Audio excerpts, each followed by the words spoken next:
Good morning, class. As you surely know, I'm Mr. Weinberger. Yesterday, we read the wonderful story, If You Give a Moose a Muffin. Today, we will be referring back to that story and looking at important ideas from that story. In particular, character, setting, and main event. Now, to begin, can anyone tell me what a character is? I don't know. No?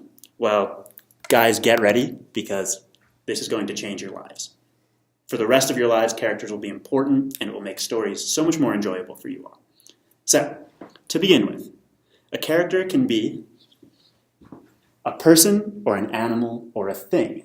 And what is important about characters is that they act or think or feel, and oftentimes their choices to take an action breathe life into a story. They make the story more enjoyable.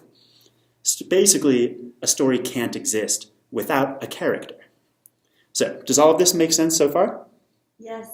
Great. Awesome. So now let's look at some examples of characters. In If You Give a Moose a Muffin, there are two main characters. One of the characters is the moose.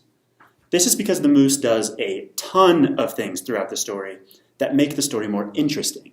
The moose, comes up to the house in the first place, is granted a muffin, eats that muffin, makes sock puppets. Without all of these actions that our character, the moose, is doing, the story itself wouldn't really be that fun. So, can anyone take a guess as to the other characters in the story? Yes, Miranda.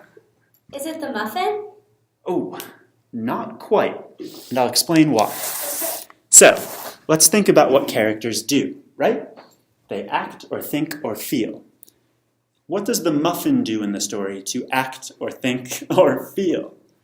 Well, maybe the muffin doesn't do any of that, but he is a really important part of the book, and it wouldn't be as fun if the muffin didn't exist. That's totally right. And in a couple of days, we'll talk about the importance of aspects in a story like the muffin. But today, we'll focus on those characters that take action and do things. How about someone else? Hannah. Is it the boy? Exactly. Can you explain to me why you think it's the boy? Because he does a lot of things in the story. Sure. What examples of things? He gives the moose the muffin, and the jam, and the sheep. And they make sock puppets together. Thank you, Sam. Awesome. So, do you guys think you have a grasp of what a character is at this point? I think so. Do you understand? Yes. Okay. Now, let's take 10 seconds and think about some of your favorite stories. In particular, think about what might be a character in one of those stories. Okay. Take some time. When one of you knows, raise your hand and give it your best shot. Okay. Sam. Buzz Lightyear in Toy Story. Ooh, awesome. Whoa. Love Buzz Lightyear. Huge fan. Why do you think Buzz Lightyear is a character, though? Because he does a lot of stuff in Toy Story. Sure.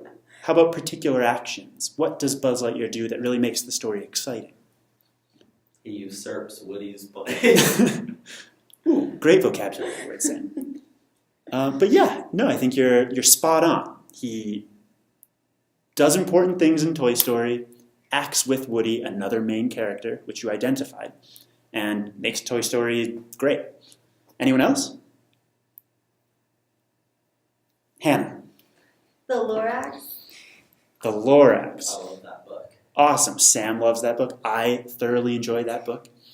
And how about, can you tell me what the Lorax does in the story? He saves the trees. He does. And why is that important? In the grand scheme of things, saving the trees is a good thing. Sure, and that's what the story looks at. At the end of the story, we realize that saving the trees is important, and our character helps to get us there. My computer is...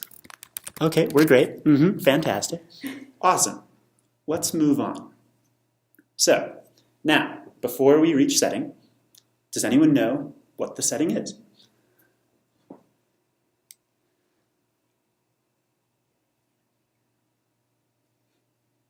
No? Yes? Miranda. I think the setting is the house. Okay. I guess, sure, that's correct if you give a moose a muffin. But on a grander scale, how about more broadly? What is a simple definition for a setting? You want to try it again? Take another shot? Yeah. Okay. The place where the story happens. Cool. Yeah, certainly. It can be the place and it can be the time. So I guess you could say, I went to the store. And the store would be the setting. Or you could say, I went to the store yesterday. And then you're adding a little more detail and specificity to the story. Classic first grade word. So the importance of this setting really is to give a time and a place to the story, and that helps add more depth and detail. So, referring back to if you give a moose a muffin, you were spot on. It is the house. How about in your particular story? Sam, give me an example of setting in Toy Story. Whoa. The house from Toy Story. What's your password? Technical difficulty. Llamas. Oh shit, my 4. Number? No, FOR. Days. No. Llamas for days 1. That's right. I can't even computer. Okay. It's from like middle school. Thank you, Sam. You're not in middle school, you're in first grade. So, back to the story. I'm regressing. Sorry for that technical difficulty. We are at setting. So, Sam, in Toy Story, what is an example of the setting? The house. Sure. How about a different setting, maybe more Andy's specific? house. Andy's house. How about where do the toys spend most of their time?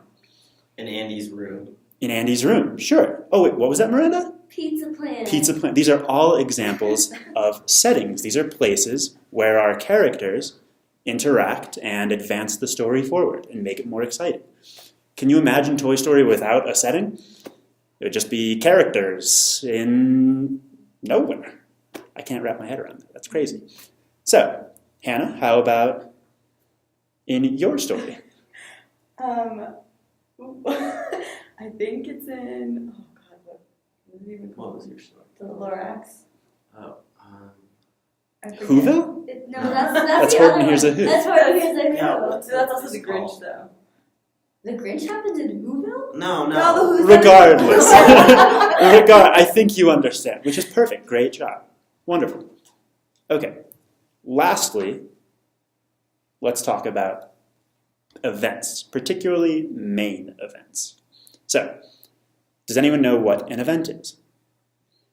It's something that happens in the story. Sure. Exactly. It's basically a character makes an action, or something happens to that character, and that action propels the story forward and is in itself an event. So, what do you think a main event would be? The biggest one. The biggest one. Can there be multiple main events? Or perhaps major events? Yes. Awesome. Exactly. So, let's take a look at if you give a moose a muffin and see what the major events are in that story. We'll move quickly. Page 1, if you give a moose a muffin, what is occurring here? Can anyone identify A, our characters, B, the setting, and C, the event? There's the boy, Okay, he is a character. Is there another character? the moose. Sure. What is making them characters in this scenario? They're doing things. Sure. And what are they doing?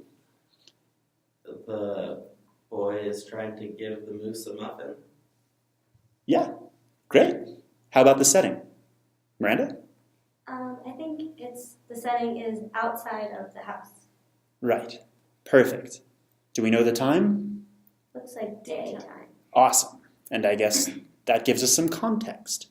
Because if it was nighttime, then perhaps They wouldn't have time to do all of these fun activities. And it wouldn't make sense for the moose to be at the house. Hannah, what is the event? The event is the boy is throwing a muffin to the moose. Sure. Do you think this is a major event in the story? Is it really important? Well, it's in the title, so yes.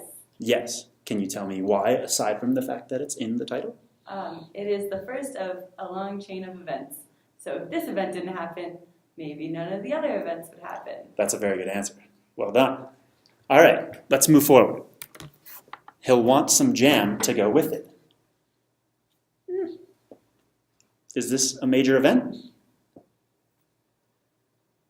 Anyone? No. No. Interesting. Why do you think that?